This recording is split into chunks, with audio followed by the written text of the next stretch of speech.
أعوذ بالله من الشيطان الرجيم بسم الله الرحمن الرحيم.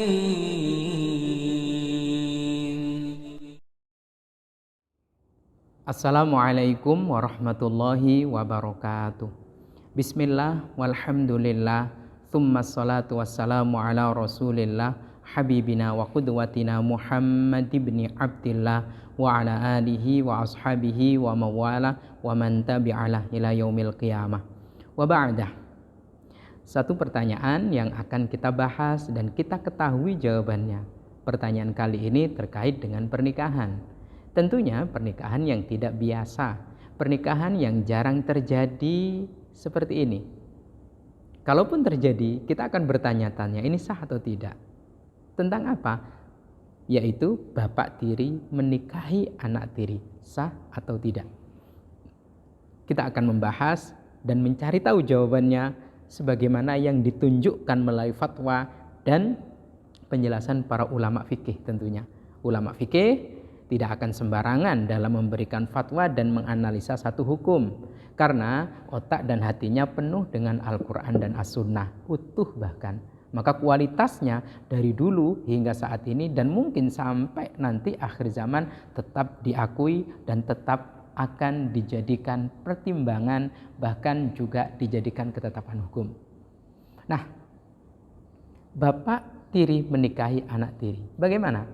Jawabannya adalah bisa sah, bisa tidak.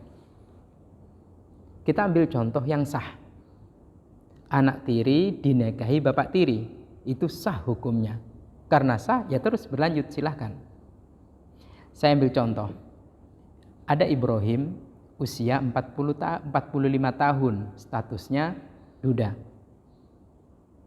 Dia melamar Zainab, statusnya janda, usia 40 tahun, terpaut 5 tahun. Si Zainab punya anak gadis, punya anak perempuan gadis berusia 20 tahun. Hari pernikahan sudah ditentukan. Nah, kapan pernikahannya? Sebut saja hari Jumat. Jam 8 pagi ijab kabul. Ibrahim mengkabul ijab dari walinya Zainab. Dan 2 orang saksi menyatakan sah. Sayang, Zainab pada saat itu dalam keadaan haid. Maka Ibrahim tidak memungkinkan dalam tanda petik untuk menyetubuhi si Zainab yang telah halal mestinya disetubuhi.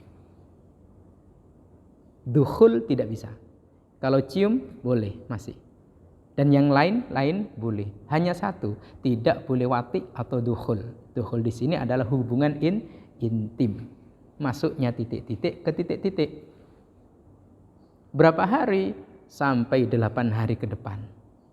Zainab haid. Begitu rampung haid, Zainab sakit.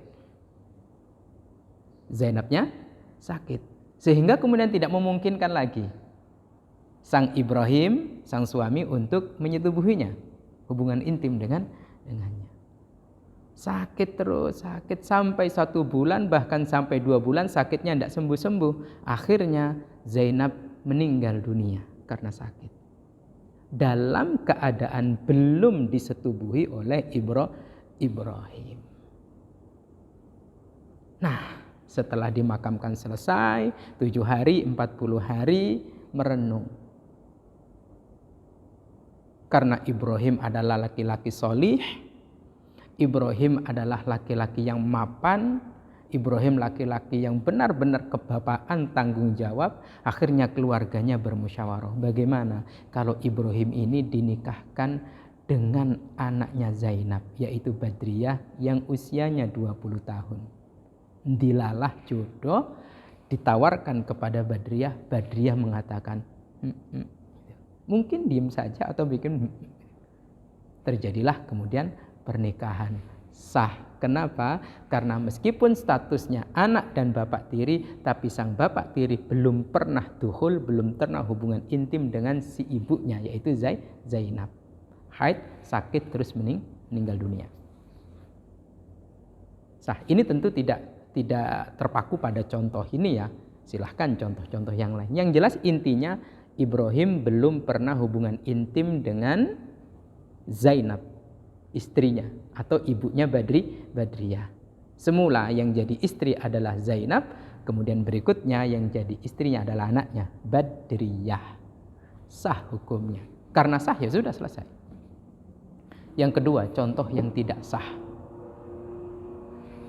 Sebut saja Ahmad, usia 40 tahun. Ya. Menikahi Fatimah berusia berapa? Fatimah berusia 35 tahun. Jadi nikah sudah. Fatimah punya anak namanya Aisyah usia 15 tahun. Setelah perjalanan pernikahan Ahmad dan Fatimah 10 tahun, Aisyah ini berusia 25 tahun. Fatimah meninggal. Ahmad usianya sudah 50 tahun. Aisyah usianya 25 tahun. Andaikan ini Ahmad menikahi Aisyah, maka tidak sah. Kenapa? Karena sudah jadi mahram. Kok bisa? Dalam kurun waktu 10 tahun pernikahan Ahmad dengan Fatimah, yaitu ibunya Aisyah, ini sudah dipastikan ada hubungan intim. Bukan sekali-kali, tapi banyak kali sudah. Jadi intinya adalah pada sudah hubungan intim atau belum. Hubungan intim yang dimaksud sekali lagi titik-titik masuk ke titik-titik. Kalau belum itu, kok menikah, maka sah hukumnya. Kita simak redaksi pemaparan para ulama di dalam kitab I'anatut Talibin. Bismillahirrahmanirrahim. Wa kadza fasluha ay wa kama yahrumu aslu zaujati yahrumu aidon faslu zaujati. Bahwasanya pernikahan seorang laki-laki dengan wanita janda, maka ini otomatis memahramkan, atau gadis atau janda memahramkan aslunya, ya ibunya, neneknya dan seterusnya. Ya. Pun demikian memahramkan fasluha, andaikan si wanita, si istri itu punya anak perempuan, maka otomatis juga menjadi mahram dari suami atau dari laki-laki yang menikahi si janda. Inda kholalaha, kalau sang suami laki-laki yang menikahi janda tadi sudah dukhul, sudah hubungan intim. Maka sekali lagi intinya di hubungan intimnya.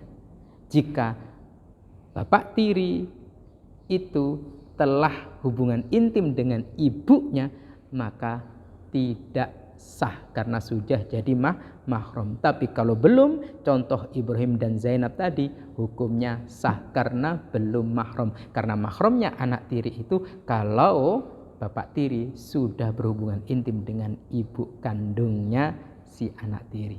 Semoga bermanfaat. Wallahu a'lam bishawab. Assalamualaikum warahmatullahi wabarakatuh.